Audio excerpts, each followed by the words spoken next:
பரப்புரையின் பொழுது செய்தியாளர்களை சந்திக்கிறார். அந்த செய்தியாளர் சந்திப்பின் பொழுது இன்றைக்கு அவர் மிக முக்கியமான ஒரு வாதத்தை வைத்திருக்கிறார். அவர் வைத்திருக்கக்கூடிய அந்த வாதம் அப்படிங்கறதா இன்னைக்கு தமிழ்நாடு அரசியல் மட்டுமல்ல தேசிய அரசியலிலும் இன்றைக்கு உற்று நோக்கப்படுகிறதா நான் நினைக்கிறேன். அது ஒரு பெரிய பிரேக்கிங்காவே எடுத்துக்கப்பட்டிருக்கணுங்கிறது என்னுடைய தனிப்பட்ட எண்ணம். ஏன்னா அவ்வளவு முக்கியமான ஒரு செய்தியை சொல்லியிருக்கிறாரு. அவர் என்ன சொல்றாரு, டிடிவி தினகரன் பற்றி ஒரு கேள்வி வருகிறது. டிடிவி தினகரன் அவர்கள் நாங்க வந்து தேசிய ஜனநாயக கூட்டணியில இருக்கிறோம் என்று சொல்கிறாரா என்ற ஒரு கேள்விக்கு அவர் சொன்ன பதில் தான்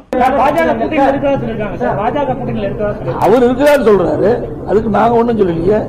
நாங்க அதிமுக பாரதிய ஜனதா கூட்டணி. நாங்க இவங்க கூட இருக்கிறோம், அவங்க கூட இருக்கிறாங்க, அவங்க கூட இருக்கிறத பத்தி எங்களுக்கு எதுவும் தெரியாது, எங்க கிட்ட எதுவும் கேட்காதீங்க அப்படின்ட்டார். இப்ப என்னோட கேள்வி, இவங்க கூட இருக்கிறாங்க, அவங்க கூட இருக்கிறாங்க, இந்த அவங்களும் இவங்களும் ஒன்னா வேற வேறையா? எனக்குள்ள மனசு, மனசுக்கு வெளியே கண்ணு, கண்ணுக்கு வெளியே பொண்ணு, பொண்ணுக்குள்ள மனசு, மனசுக்குள்ள நான்.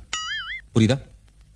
இதையாட்டி சொல்ல மாட்டேன். இவங்களும் அவங்களும் ஒரே ஆள் தான் அப்படின்னு சொன்னா இவங்களோட கூட்டணியில் இருக்கின்ற பொழுது அவங்களோட தானே கூட்டணியில் இருக்காங்க, இவங்களும் அவங்களும் ஒண்ணு தானே.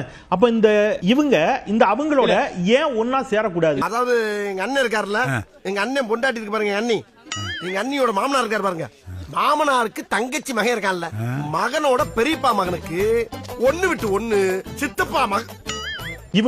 நாங்க இவங்களோட கூட்டணியில் இருக்கோம்னு ஒரு வார்த்தை சொல்றாரு. அந்த இவங்க யார் சார்? பாஜக. அவங்களோட கூட்டணியில் இருக்காங்க, அதை பத்தி எனக்கு தெரியாதுங்கிறார். அவங்க அப்படின்னு சொன்னது டிடிவி.